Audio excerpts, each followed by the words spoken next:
All of you, today I'm going to share the notes on the transcription in prokaryote. So there are 5 steps. First is uncoiling of double helix, template binding chain, initiation, elongation and then termination.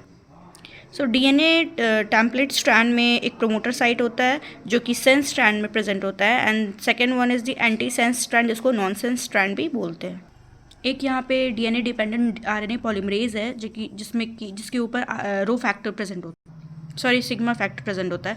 ये जो sigma factor है ये प्रिब्नो sequence के साथ bind करके phosphodiester bond का formation करता है between the two nucleotide. So here are the description. The proteins are the polymers of the amino acid linked to the in a linear fashion for the long polypeptide chain. The adjacent amino acids are joined together by covalent polypeptide bond which are between the carboxyl group of one amino acid with the carboxyl of the other amino acid. तो यहाँ पे mRNA में जो 3 nucleotide base है वो एक specific amino acid को code करता है जिसको ट्रिपलेट कोड बोलते हैं, ट्रिपलेट कोडोन भी बोलते हैं. In the presence of the DNA dependent RNA polymerase enzyme the genetic message coded into DNA is transcribed into mRNA. So basically DNA से आरएनए फॉर्मेशन को ही ट्रांसक्रिप्शन प्रोसेस बोलते हैं. तो यहाँ पे 5 स्टेप्स है, वन बाय वन इसको देखते हैं.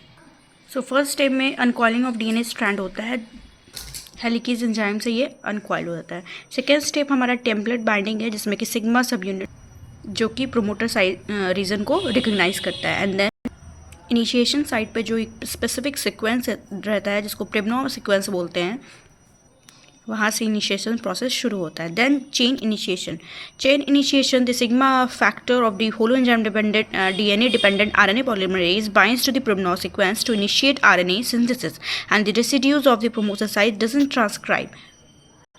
तो ये जो होलो एंजाइम है जो कि सिग्मा फैक्टर के साथ बाइंड करता है ये मूव करता है स्ट्रैंड में and then it reaches to the give birth to the first 2 nucleotide to be transcribed. Then the chain elongation. When the 2 nucleotides are linked, the chain elongation process proceed in 5' to 3' direction. That is anti-parallel to the DNA template. हम लोग जानते हैं कि RNA synthesis जो होता है वो DNA के एंटी पैरेलल होता है. दैट मीन्स कि 3' to 5 डायरेक्शन DNA का अगर टेम्पलेट रीजन है तो वो 5' to 3' डायरेक्शन में वो मूव करेगा. Last step is a chain termination. When the coenzyme along with the growing RNA chain reaches the terminal, the synthesis is completed either associated with the termination factor, that is rho factor, or its absence. Finally, the new bond transcribed RNA is released from the DNA strand and the core enzyme is dissociated, completing the process of the transcription. इसका हमने एक detail video भी बनाया है with figure जो कि description box में link share किया गया है. That's all about the transcription in prokaryotes. Thank you and keep watching.